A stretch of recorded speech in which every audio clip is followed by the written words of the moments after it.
Hello and welcome to the new video tutorials of Housepouch Biology with Mohammad Tahir Awan के साथ। तो वो कहते हैं ना कि सोचने वालों की दुनिया दुनिया की सोच से अलग होती है। तो बच्चों, अपनी सोच को हमेशा ऊंचा रखिए और दुनिया की सोच से एकदम परे रखिए, एकदम यूनिक रखिए। तभी आप लाइफ में यूनिक बन पाएंगे, लाइफ में अच्छे काम कर पाएंगे और बहुत ही आगे तक जाएंगे।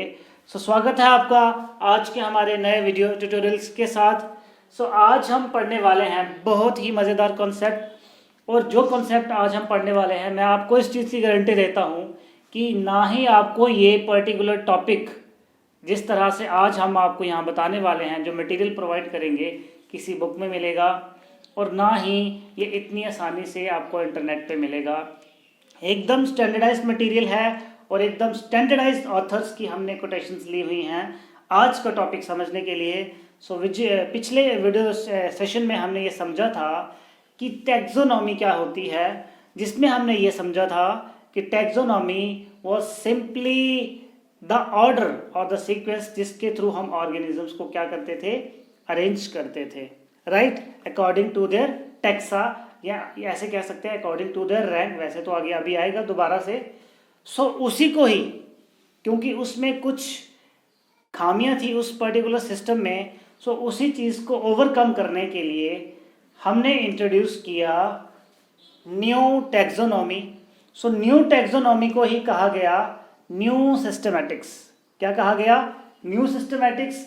न्यू सिस्टमैटिक्स को ही मॉडर्न सिस्टमैटिक्स कहा जाता है, क्योंकि टैक्सोनॉमी को एडवांस, या टैक्सोनॉमी का जो एडवांस फॉर्म है उसको सिस्टमैटिक्स कहा जाता है, इसलिए इसको मॉडर्न टैक्सोनॉमी भी कहा जा सकता है। तो आज हम ये देखते हैं कि सिस्टमैटिक्स में और टैक्सोनॉमी में क्या डिफरेंसेस होते हैं, और सिस्टमैटिक्स टैक्सोनॉमी से किस तरह से डिफरेंशिएट करती है, राइट। जिस तरह से मैंने पिछले वीडियो सेशन में आपको बताया था कि टैक्सोनॉमी में हम 4-5 कैरेक्टरिस्टिक्स लेते थे। कौन कौन से थे? डिस्क्रिप्शन, आइडेंटिफिकेशन, नॉमेनक्लेचर, क्लासिफिकेशन, और कौन सा था उसके बाद था डिस्क्रिप्शन के बाद कैरेक्टराइजेशन, राइट। वैसे ही आज हम समझते हैं कि सिस्टमैटिक्स क्या कहती है। बहुत इंटरेस्टिंग टॉपिक है। देखिए, सेकंड वीडियो सेशन में हमने आपको बताया था कि सिस्टमैटिक्स को सबसे पहले डिफाइन किया सिम्पसन ने। सबसे पहले किसने डिफाइन किया? सिम्पसन ने। वो थी ओल्ड सिस्टमैटिक्स।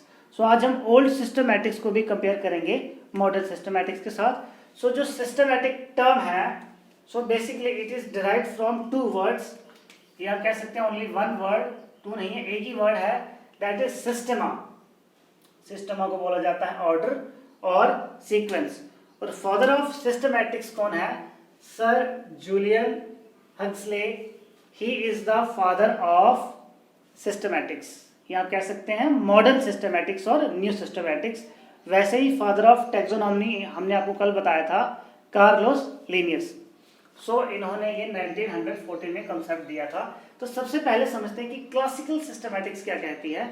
देखिए, क्लासिकल सिस्टमैटिक्स इज समवट और ऑलमोस्ट सिमिलर टू टैक्सोनॉमी। देखिए, क्लासिकल सिस्टमैटिक्स क्या बोलती थी?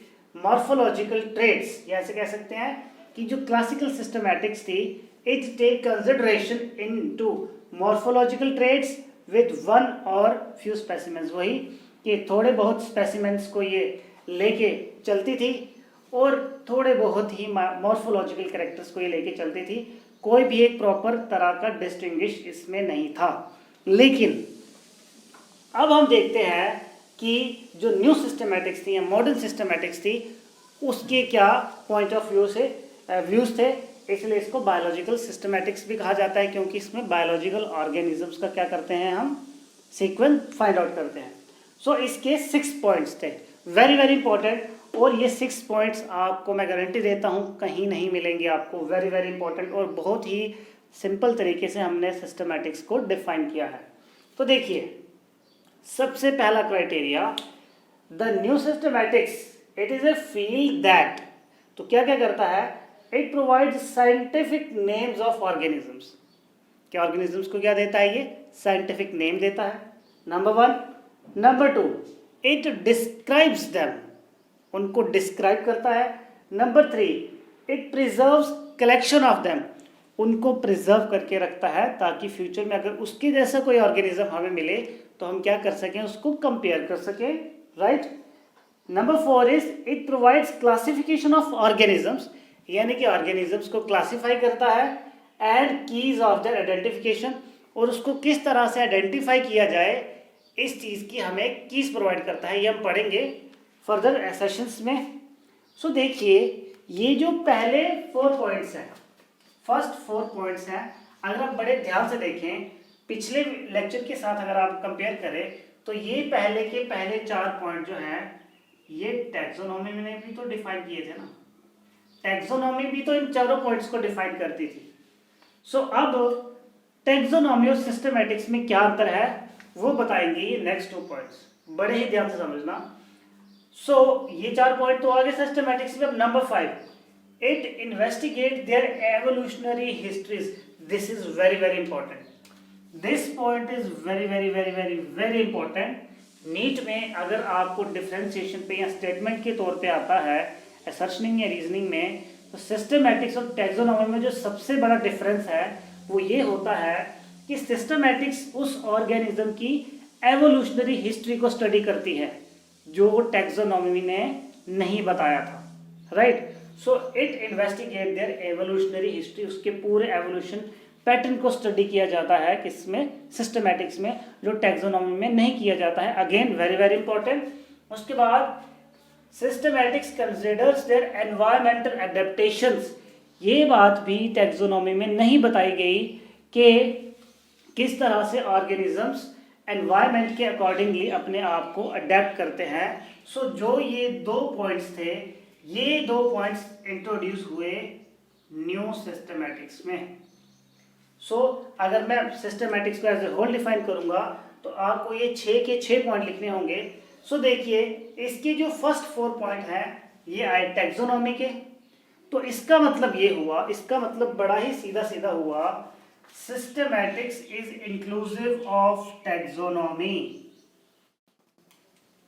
यानी कि जो सिस्टमैटिक्स आप ये कह सकते हैं it is a branch of taxonomy. बात समझ में आ रही है? क्योंकि देखिए टैक्सोनॉमी जो है वो सिस्टमैटिक्स के अंडर आ रही है, सिस्टमैटिक्स के अंडर आ रही है, इसीलिए सिस्टमैटिक्स एक ब्रॉड ब्रांच है, एक बहुत बड़ी ब्रांच है जिसमें ऑर्गेनिजम्स को स्टडी तो किया जाता है but along with their evolutionary histories. बात समझ में आ रही है आपको?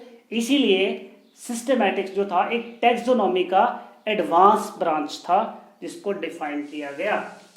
तो देखिए सिस्टमैटिक्स में क्या गोल होता है, so the main goal is to refer the evolutionary history. Again मैं बार बार इस चीज पे फोकस कर रहा हूं, एवोल्यूशनरी हिस्ट्री। सो एवोल्यूशनरी हिस्ट्री को किस तरह से डिफाइन किया जाता है, मतलब किस तरह से स्टडी किया जाता है, by using all types of evidences. तो फॉर एग्जाम्पल किसी ऑर्गेनिज्म का डेथ हो गया है, अब हम चाहते हैं कि उस ऑर्गेनिज्म का हमें पूरा पता चले कि ये कब इसका जन्म हुआ था, कौन कौन से इसके टैक्सा है, कौन सी इसकी फैमिली है। सो हमें क्या करना पड़ेगा, उसकी पूरी एवोल्यूशनरी हिस्ट्री को स्टडी करना पड़ेगा। अब टैक्सोनॉमी क्या कहते हैं, सिस्टमैटिक्स में क्या क्या डिफरेंसेस थे कि टैक्सोनॉमी कुछ ही मॉर्फोलॉजिकल कैरेक्टर्स को स्टडी करता था, लेकिन जो सिस्टमैटिक्स है इसने किस किस को स्टडी किया देखिए। अब वो एविडेंसेस कौन कौन से होते थे, the number 1 is morphology, morphology को स्टडी किया जाता था। Number 2 is anatomy, internal structures, morphology is external, anatomy is internal structure.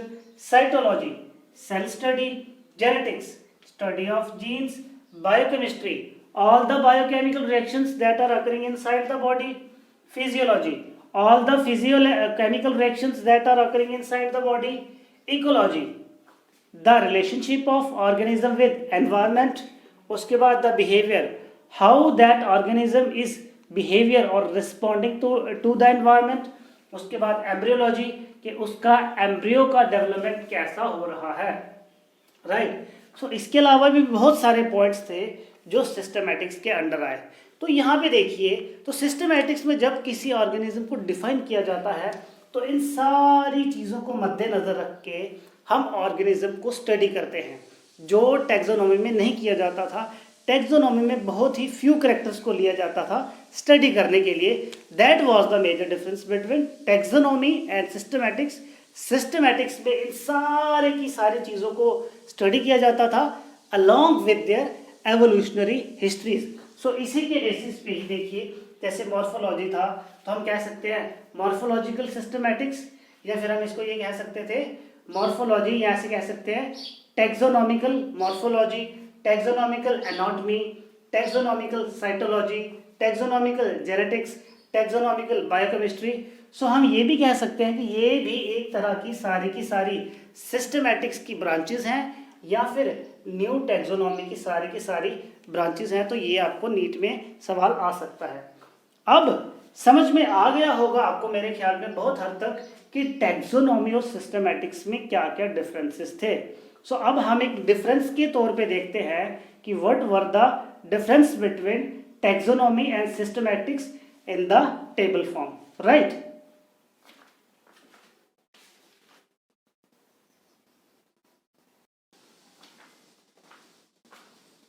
तो अब हम देखते हैं कि सिस्टमैटिक्स और टैक्सोनॉमी में क्या क्या मेजर डिफरेंसेस हैं। ये भी आपको एग्जामिनेशन में भी आ सकता है और कंपटीशन बेसिस पे भी ये बहुत ज़्यादा इम्पोर्टेंट है। तो चलिए सबसे पहले हम देखते हैं कि डेफिनेशन ऑफ टैक्सोनॉमी और सिस्टमैटिक्स में क्या अंतर है। अगर मैं इनको डिफाइन करने की बात करूँ तो पिछले जैसे हमने देखा कि 4 पॉइंट्स पहले जो थे वो सिस्टमैटिक्स को डिफाइन करते थे, जिसमें क्या करते हैं हम ऑर्गेनिजम्स को क्लासीफाई करते हैं इनटू टैक्सा। टैक्सा क्या होता है ये फर्दर वीडियो लेक्चर्स में आपको पता चल जाएगा। सो ये अभी मैं बता देता हूँ कि it is simply an arrangement of organism, जहाँ पे इंडिविजुअल ऑर्गेनिज्म को टैक्सा कहा जाता है, right, by arranging them in highly ordered manner. तो इसमें क्या होता है, एक प्रॉपर सीक्वेंस होता है जिसमें हम ऑर्गेनिज्म को क्या करते हैं, क्लासीफाई करते हैं, राइट। और यहाँ पे क्या होता है, it is simply the study of diversification of species, यानी कि टैक्सोनॉमी तो उसमें पढ़ी ही जाएगी, लेकिन क्योंकि उसमें हम एवोल्यूशन भी पढ़ रहे हैं, इसलिए उसकी डाइवर्स फॉर्म को स्टडी किया जाएगा। मॉर्फोलॉजी हो गई, एनाटॉमी हो गई, बायोकेमिस्ट्री हो गई, एम्ब्रियोलॉजी हो गई, जेनेटिक्स हो गई, वगैरह वगैरह, राइट। उसके बाद जो सेकंड है वो है इम्पोर्टेंस।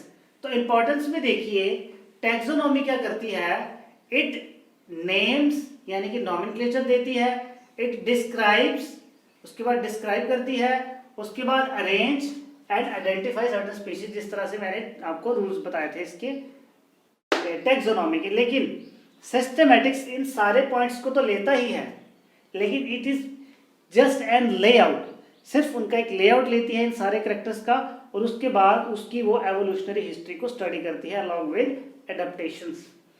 अब देखिए एवोल्यूशनरी हिस्ट्री को अगर देखा जाए तो यही सबसे बड़ा जो डिफरेंस है टैक्सोनॉमी और सिस्टमैटिक्स में, टैक्सोनॉमी में किसी तरह का कोई भी एवोल्यूशनरी हिस्ट्री स्टडी नहीं किया जाता है, लेकिन सिस्टमैटिक्स में किया जाता है। वैसे ही जो एनवायरमेंटल कंडीशंस होती हैं टैक्सोनॉमी में वो लिंक नहीं की जाती है, यानी कि वो इनडायरेक्टली उनको माना जाता है, रिलेट किया जाता है, लेकिन यहाँ पे डायरेक्ट रिलेशनशिप होता है ऑर्गेनिज्म के साथ, क्योंकि एनवायरनमेंट का यहाँ पे डायरेक्ट रिलेशनशिप होता है, क्योंकि एनवायरनमेंट तो टाइम बाय टाइम चेंज होता जाता है, इसीलिए टैक्सोनॉमी टाइम के साथ कभी भी चेंज नहीं होती है। और जो सिस्टमैटिक्स है, क्योंकि हम यहाँ पे एनवायरमेंटल कंडीशंस को ले रहे हैं कि किस तरह से ऑर्गेनिज्म अडेप्ट कर रहा है कंडीशन के अकॉर्डिंग, इसीलिए ये सिस्टमैटिक्स विद टाइम चेंज होती रहती है। सो ये है major differences between taxonomy and systematics. I hope that कि सिस्टमैटिक्स और टैक्सोनॉमी का जो कॉन्सेप्ट है इससे ज़्यादा क्रिस्टल क्लियर आपको और नहीं हो सकता है, और बहुत ही सिंपल लैंग्वेज में हमने आपको ये डिस्क्राइब करने की कोशिश की है, राइट। सो अब बहुत सारे बच्चे ये सोच रहे होंगे जो 11th में नए आए हैं कि जी हम ये सब क्यों पढ़ रहे हैं, why we are studying taxonomy, why we are studying systematics, what is the importance of this. तो देखिए बच्चा जी, अब जो आगे आने वाले आपके चैप्टर्स हैं, इसके बाद जो सेकंड चैप्टर होगा वो होगा बायोलॉजिकल क्लासिफिकेशन। तो बायोलॉजिकल क्लासिफिकेशन पढ़ने के लिए आपको ये पता होना चाहिए कि ऑर्गेनिजम्स को अरेंज किस तरह से किया जाता है, क्योंकि बायोलॉजिकल क्लासिफिकेशन आपको तभी समझ में आएगा जब आपने उस क्लासिफिकेशन के रूल स्टडी किए होंगे। जैसे कि उसमें सबसे पहले मोनेरा पढ़ा जाता है, तो आपको ये पता होना चाहिए कि क्यों हम पहले मोनेरा पढ़ रहे हैं, उसके बाद ही क्यों प्रोटिस्टा पढ़ा जाता है। सो इस चीज़ को समझने के लिए उसके जो रूल्स हैं उसमें बहुत सारे साइंटिफिक नेम आएंगे, तो उनके रूल्स को किस तरह से नाम दिया गया, उनके क्या क्या रूल्स होते हैं वगैरह वगैरह, उस सब के लिए टैक्सोनॉमी और सिस्टमैटिक्स का पढ़ना बहुत ज़्यादा ज़रूरी है, जो किस में पढ़ते हैं हम, लिविंग वर्ल्ड में। तो चलिए आज का जो हमने पढ़ा है इसकी हम समरी कर लेते हैं, राइट। सो बहुत ही मज़ेदार है, इसमें मुझे लगता नहीं है कोई इतना ज़्यादा कोई मुश्किल बातें हैं। तो आज जो हमने पढ़ा है सिस्टमैटिक्स से रिलेटेड, इसकी हम कर लेते हैं समरी। एक बहुत ही अच्छे फ्लो चार्ट कह लीजिए या डायग्रामेटिक रिप्रेजेंटेशन कर लेते हैं इसकी। तो देखिए हमने पढ़ा सिस्टेमैटिक्स, क्या पढ़ा, सिस्टेमैटिक्स। सो देखिए सिस्टेमैटिक्स में क्या होता है, हम कोई भी एक स्पेसिमेन ले लेते हैं। So let us suppose specimen है हमारे पास, जैसे कि कोई भी एक स्पीशीज है। सो क्या करते हैं हम इसको, इस स्पेसिमेन को सबसे पहले क्या किया जाता था, इसकी की जाती थी टैक्सोनॉमी, यानी कि टैक्सोनॉमी स्टडी की जाती थी, राइट। उसके बाद नंबर 2 पे क्या किया जाता था, नंबर 2 पे किया जाता था इसका क्लासिफिकेशन, यानी कि क्लासिफिकेशन करते हैं ऑर्गेनिज्म को। बेटा मैं आपको बता रहा हूँ, इससे सिंपल एक्सप्लेनेशन आपको नहीं मिलेगा, ना ही किसी बुक में बहुत ज़्यादा कंफ्यूजिंग है ये। सो इस चीज़ का आप ध्यान रखें। और उसके बाद नोमेनक्लेचर किया जाता है, राइट। नोमेनक्लेचर के बाद मॉर्फोलॉजिकल स्टडीज की जाती है, राइट। सो ये सारी चीज़ें की जाती हैं इस सिस्टेमैटिक्स में, राइट। सो ये हमने आज पढ़ा है कि सिस्टेमैटिक्स में टैक्सोनॉमी को इंक्लूड किया जाता है, क्लासिफिकेशन की जाती है, नोमेनक्लेचर की जाती है, राइट। और जो सबसे बड़ी चीज़ की जाती है दैट इज इन सब के अंडर उसका पढ़ा जाता है एवोल्यूशनरी हिस्ट्री। क्या पढ़ा जाता है, evolutionary history. So these are some of the points. So आज का वीडियो सेशन यहीं पे ख़त्म होता है। मुझे लगता है कि आज आपको सिस्टमैटिक्स और टैक्सोनॉमी के रिलेटेड सारे डाउट्स क्लियर हो चुके होंगे, और जितनी भी कन्फ्यूजन्स दी हैं बुक्स में वो सारी की सारी आज क्लियर हो गई होंगी। सो होप करता हूँ कि आज का वीडियो सेशन आपको समझ में आया होगा।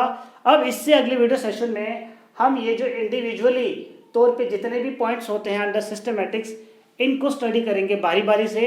तो बहुत मज़ा आने वाला है, बहुत सिंपल है आगे चीज़ें। सो इसी के साथ चैनल को सब्सक्राइब करिएगा और वीडियो को लाइक करना ना भूलें, और प्लीज़ कमेंट सेक्शन में कोई ना कोई अच्छा कमेंट ज़रूर करिए। अगर समझ में नहीं आ रहा है तब भी कमेंट करिए कि सर समझ में नहीं आ रहा है। इसी के साथ आज का वीडियो सेशन यहीं पे ख़त्म करते हैं। Stay healthy, stay home and stay safe. Thank you so much.